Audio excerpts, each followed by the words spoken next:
আসসালামু আলাইকুম। আমরা এখন এই ইউনিটটা ঢাকন করা হয়ে গেছে। এখন আমরা এই বন্ধ অবস্থায় আমরা এসিতে গ্যাস লোড করে দেব, দিয়ে নিয়ে গিয়ে শুধু সেটিং করে ফেলবো। নতুন অবস্থায় যেমন আমাদের গ্যাস লোড থাকে এসিতে, সেইভাবে গ্যাস লোড করে নিয়ে যাব, নিয়ে গিয়ে আমরা ওইখানে সেটিং করে দিয়ে দেবো। আমাদের ঢাকন সম্পূর্ণ হয়েছে। এখন আমরা এটা বন্ধ করে ফেলবো। আমরা এখন এসিতে গ্যাস লোড করব।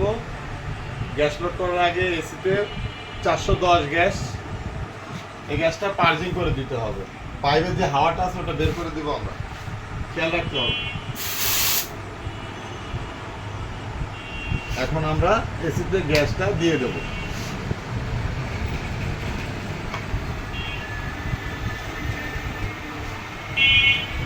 একটা জিনিস খেয়াল রাখবেন, 410 গ্যাস সব সময় আমরা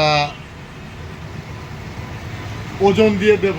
ওজন দিবেন, ওজন ছাড়া গ্যাস দিবেন না। এবং গ্যাস যদি লিকেজ হয়ে বের হয়ে যায়, যদি 50% গ্যাস থাকে বা 60% গ্যাস থাকে বা 70% গ্যাসও থাকে, সম্পূর্ণ গ্যাসটা ছেড়ে দিয়ে নতুন করে গ্যাস দিতে হবে। এই জিনিসটা আমাদের সবার মাথায় রাখতে হবে।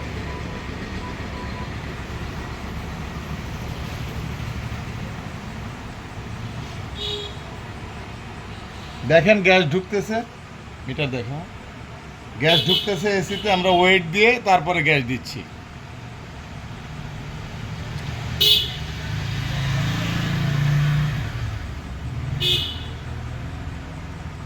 ভালো থাকবেন, আমার জন্য দোয়া করবেন, এবং যদি ভালো লাগে অবশ্যই কমেন্ট করে জানাবেন।